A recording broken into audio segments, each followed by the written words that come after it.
நண்பர்களே உங்கள் பாலுவின் இனிய காலை வணக்கம்.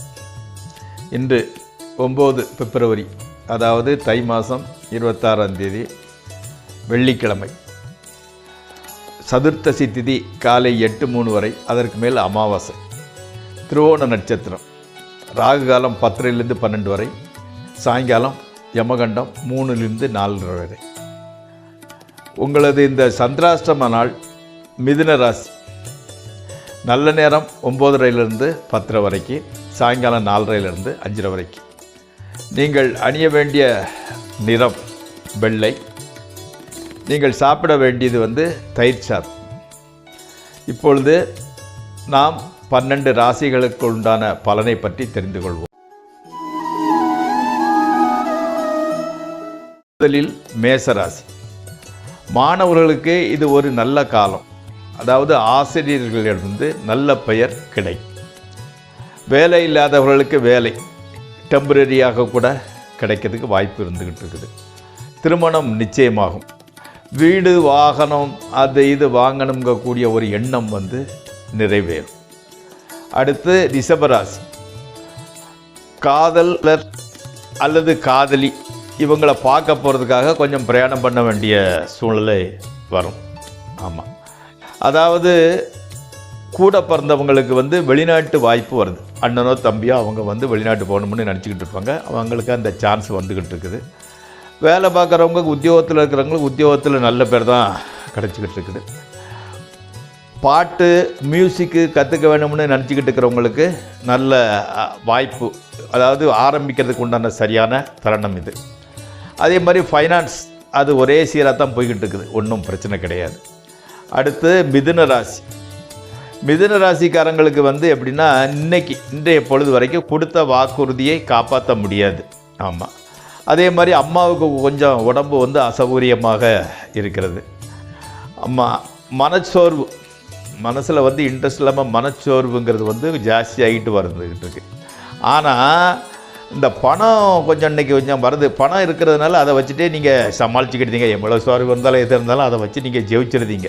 ஆமாம், அதாவது இந்த வாலிப வயசில் இருக்கிறாங்க இல்லையா, அவங்களுக்கு காதல் ஜெயிச்சிருது.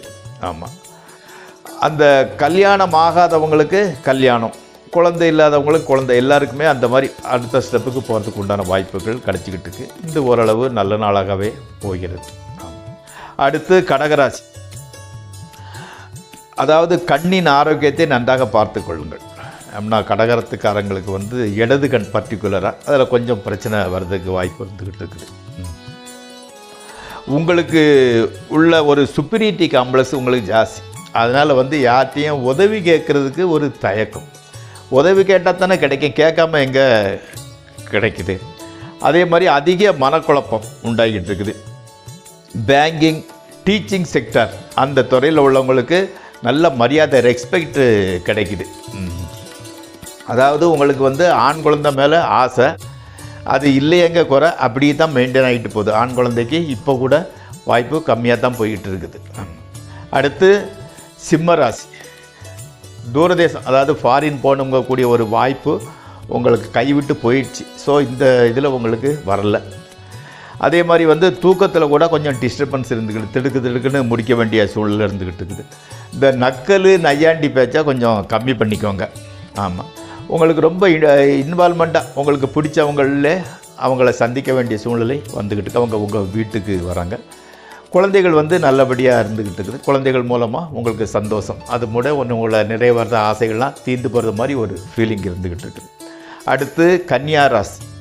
அதாவது நண்பர் ஒரு பார்ட்டி கொடுக்குறாரு, அந்த பார்ட்டியில் நீங்கள் போய் கலந்துக்கிட்டீங்க. ஓகே.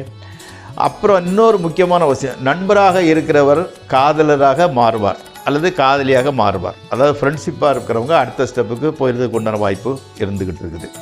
ஆமாம், இன்றைக்கி பணத்தை தாம் தும்னு மூடு நல்லா இருக்குது, நல்லா செலவு பண்ணிக்கிட்டு இருக்கிறீங்க. கற்பிணி பெண்கள் ஜாஸ்தி வெளியே சுற்ற வேண்டாம், அலைச்சல் வேண்டாம், ஒரு இடத்துல இருந்து ரெஸ்ட் எடுத்துக்கிட்டு இருங்க. உங்கள் ரிலேஷன் மத்தியில் உங்களுக்கு நல்ல பேர். அடுத்து துளாராசி. வேலை இல்லாதவங்களுக்கு வேலை கிடைச்சிக்கிட்டு இருக்குது.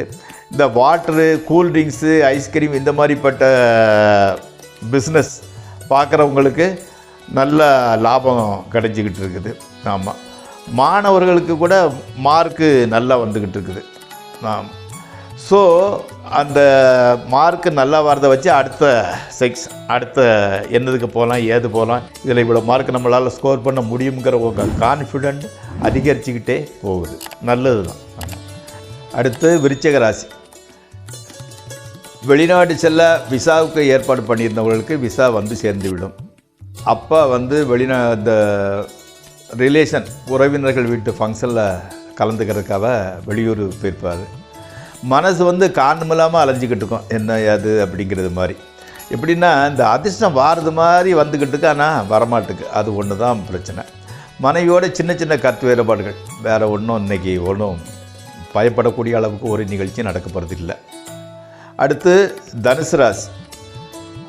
குடும்பத்தில் சற்று பதட்டமான குழப்பமான ஒரு சூழ்நிலை இருந்துக்கிட்டு இருக்குது. மற்றபடி உடல் நலத்தில் வந்து அக்கறை எடுத்துக்கிறீங்க. மருந்து, கெமிக்கல், அதாவது மெடிசன் அண்ட் கெமிக்கல் தொழிலில் இருக்கிறவங்களுக்கு சின்ன சின்ன பிரச்சனை வரும். ஹெல்த் ஆஃபீஸரோ அல்ல அவங்களும் இவங்கள வந்து ஏதாவது குறைச்சி கொடுப்பாங்க. 100 200 கொடுத்தீங்கன்னா வாங்கிட்டு போயிடுறாங்க. அதுதான் நடந்துக்க போகுது. ஆமாம், அதாவது குருவின் அருள்னால் இன்றைக்கி பொழுது நல்ல பொழுதாகவே பிரிந்துவிடும். ஆமாம். அடுத்து மகர ராசி. காதல் கைகூடுகிறது. கோவில்களுக்கு சென்று வருகிறீர்கள். வாகனங்கள் மூலம் செலவு வந்து சேருது. ஏதாவது பஞ்சர் ஆகுது, இல்லை இன்சூரன்ஸ் பிடிச்சி ஏதோ காரணங்களால் வாகனங்கள் மூலமாக செலவு வந்து சேருகிறது. விளையாட்டுத் துறையில் உள்ளவர்களுக்கு வெற்றி, நல்ல சக்ஸஸாக போய்கிட்டு இருக்கிறீங்க. அருகில் உள்ள வசதி குறைந்தவங்க உங்களுக்கு ஹெல்ப் பண்ணுவாங்க. அதாவது உங்களோட ஸ்டேட்டஸ்லேயோ ஃபைனான்ஸ்லேயோ கம்மியாக இருக்கிறவங்க உங்களுக்கு ஹெல்ப் பண்ணுவாங்க. அதாவது அவங்கக்கிட்ட ஹெல்ப் கேட்க வேண்டிய சூழ்நிலை வருது, அவங்கள செய்கிறாங்க. அந்த மாதிரி ஒரு சூழல். 7 சனிங்கிறத நடந்துக்கிட்டு இருக்குங்கிறத மனசில் வச்சுக்கிட்டு நடங்க. நிதானமாக நடந்து கொள்ளுங்கள். சீரியஸான பிரச்சனைகள் எல்லாம் வராது கண்டிப்பாக. அடுத்து கும்பராசி. அம்மாவோட சின்ன சின்ன சண்டை. ஆமாம், அதாவது என்ன பிரச்சனைனா, பொண்டாட்டி பேச்சை கேட்ட ஆடுறேன்னு அம்மாவும் சரி, அம்மா பேச்சையே கேட்டுக்கிட்டீங்களா உங்களுக்கு இது கல்யாணம்னு மனைவியும் சரி, 2 பேரும் சேர்ந்து உங்ககிட்ட வம்பு வளர்க்குறாங்க. நீங்கள் வந்து இருதலிக்கொள்ள எறும்பு மாதிரி எப்படின்னு சரியாமல் தவிக்கிறீங்க. இதுதான் அவசியம். ஆமாம், மற்றபடி தொழில் நல்லா தான் போய்கிட்டு இருக்குது. ஆமாம், அந்த காலை வாக்கில் என்னென்னா ஒழுங்காக வாக்கிங் போயிருங்க. அந்த கால் வந்து கொஞ்சம் வீங்கி இருக்கிறது மாதிரி ஒரு சூழ்நிலை வருது. சற்று வீங்கி காணப்படுது. அது வந்து வாக்கிங் போங்க, சாயங்காலம் வாக்கிங் போங்க, அது சரியாகிடுது. அடுத்து மீனராசி. மீனராசிக்காரங்க வந்து லாட்ரி டிக்கெட் எப்போ மாதிரி நேரப்போக்கு வாங்கியிருந்தீங்கன்னா அதில் சின்ன அளவு பரிசு தொகை வர்றதுக்கு வாய்ப்பு இருந்துக்கிட்டு இருக்குது. ஆமாம், இந்த ஷூ, செப்பல் இதெல்லாம் கொஞ்சம் ஸ்டாண்டர்டானதாக அமைங்க, தரமானதாக அணியுங்கள். ஏன்னா அந்த காலில் இந்த சரியான விலை குறைஞ்ச செருப்பு அல்லது பிளாஸ்டிக் இது போடுறதுனால அதில் சின்ன சின்ன புண்ணுகள் வர்றதுக்கு வாய்ப்பு இருந்துக்கிட்டு இருக்குது. ஆமாம், அதாவது வந்து அம்மா உங்களுக்கு வந்து சப்போர்ட்டிவாக பேசுவாங்க.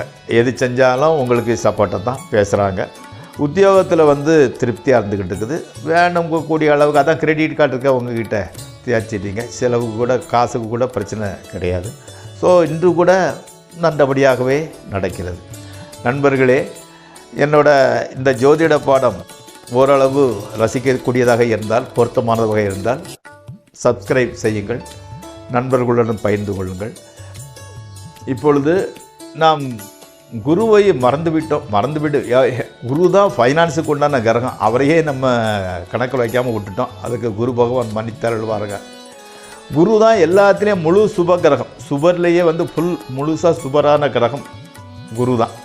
அதே மாதிரி ஃபைனான்ஸ் பணப்பழக்க வழக்கத்துக்கு காரணமே இந்த குரு தான். இப்போது இந்த குருன்னு சொல்லக்கூடியவர் வந்து ஆட்சி பெற்றால், உச்சம் பெற்றால், அல்லது வந்து நட்பு வீட்டில் இருந்தால் அவங்களுக்கு ஓரளவுக்கு பண வசதி நல்லா வந்துக்கிட்டு இருக்கும். அதில் மாற்று கருத்துங்கிறதே வந்து கிடையாது. இப்போது இந்த ஜோதிடத்தில் ஆராய்ச்சி மனப்பான்மைன்னு சொன்னேன் இல்லையா, அப்புறம் அனுபவம் வேணும்னு சொன்னேன். அது ஒரு சின்ன இது போலும் விளக்குறோம். இப்போ குருன்னா யார்? Anybody who teach something. உதாரணத்துக்கு மார்ஷல் ஆர்ட்ஸ், கராத்தே கற்றுக் கொடுக்குறவர், டான்ஸு கற்றுக் கொடுக்குறவர், மியூசிக் கற்றுக் கொடுக்குறவர், பாடங்கள் கற்றுக் கொடுக்குறவர், எல்லாமே வந்து நீச்சல் கற்றுக் கொடுக்க, எல்லாமே உங்களுக்கு நமக்கு குரு தான். பழைய காலத்தில், அதாவது நான் சிறு வயசாக இருக்கும்போது சினிமாவில் வந்து ஒரு வாத்தியாரோட, அதாவது டீச்சரோட அறிமுகம்னு எப்படி இருக்கும்னா, காலில் கிழிஞ்ச செருப்பு, கையில் ஒரு கிழிஞ்ச கொடை, ஒட்டு போட்ட சட்டை, ஒரு 10 நாளாக சேவிங் பண்ணாத முகம், எதையோ பறி கொடுத்தது மாதிரி ஒரு பார்வை, இப்படி தான் அறிமுகம் பண்ணுவாங்க. அதாவது வந்து ஏழ்மையின் நிழல் தான் ஆசிரியருங்கிறது மாதிரி ஒரு பிம்பத்தை ஏற்படுத்தி வச்சுருப்பாங்க. இதுக்கு ஒரு விளக்கம் கூட சொல்லிடுவாங்க. சரஸ்வதி இருக்கிற இடத்துல லட்சுமி இருக்காது, அதாவது அதிகம் படித்தவங்களுக்கு காசு வராது அப்படின்ட்டு. அதாவது நம்ம வந்து இப்போ வந்து அரசியல் சட்டத்தையே அடிக்கடி திருத்துறாங்க. அதே மாதிரி நம்ம காலத்துக்கு தகுந்த மாதிரி சில சேஞ்சுகள் கூட பண்ணிக்கணும். அதுதான் அனுபவங்கிறது. இப்போது நமக்கு அதிகமாக இப்போ வந்து மாப்பிள்ளை தேடும்போது நிறைய பெண்கள் பிடிக்கக்கூடியது யாருன்னா வாத்தியார், அதாவது லெக்சரரோ ப்ரொஃபஸரோ இல்லை டீச்சரோ. என்ன காரணம்னு கேட்டிங்கன்னா, அரசாங்கம் சேலரி கூட எக்கச்சக்கமாக கொடுக்குது, அடுத்தால அதிக நாள் லீவு கிடைக்குது. அது மட்டும் இல்லாமல் அதனால் அந்த லீவுனால சைடு பிஸ்னஸ் வேறு பண்ணிக்கிட்டாங்க, இதற்கு மேலே டியூஷன் வேறு. அப்போது இப்போ வந்து கிட்டத்தட்ட ஆசிரியர் தொழில், அதாவது டீச்சிங் ப்ரொஃபஸரில் இருக்கிறவங்கெல்லாம் லட்சாதிபதி யாருமே ஏழை கிடையாது. அந்த குரு வந்து எல்லாருக்கும் இப்போ அனுகூலமாக இருக்கிறவங்க வந்து டீச்சிங் ப்ரொஃபஷனில் இருக்கிறவங்களுக்கு ஃபைனான்ஸில் கூட நல்ல உயர்ந்த நிலையில் தான் வச்சுக்கிட்டு இருக்கிறாரு. இதில் வந்து அதைத்தான் சொல்லுவாங்க, குரு பார்க்க கோடி குத்தம் நீங்கன்னு ஏற்கனவே சொல்லுவாங்க இல்லையா. ஸோ நம்ம வந்து குருனோட அருளை பெற முயற்சிப்போம். குருவனோட அருள் நமக்கு கிடைச்சிச்சுன்னா எந்த பிரச்சனை இருந்தாலும் சமாளிக்கலாம். இப்போவும் சொல்கிறாங்க இல்லையா, காசு இருந்தால் எதனாலும் சமாளிச்சுக்கலாம், சேம் தியரி. அதனால் ஃபஸ்ட்டு வந்து நம்ம குருவை கன்வின்ஸ் பண்ணிக்கிடும். ஓகே நண்பர்களே, நான் எடுத்த பாடங்கள் பிடித்திருந்தாலோ அல்லது அதில் இன்னும் கொஞ்சம் டீப்பாக பர்சனலாக அனலைசிஸ் பண்ண நினச்சாலோ என்னோடய நம்பருக்கு கால் பண்ணுங்கள், நான் விளக்கம் சொல்கிறேன். இது பிடித்திருந்தால் சப்ஸ்கிரைப் செய்யுங்க, லைக் பண்ணுங்கள், நண்பர்களோடு பகிர்ந்து கொள்ளுங்கள். நாளை மீண்டும் சந்திக்கிறேன். உங்களின் பாலு.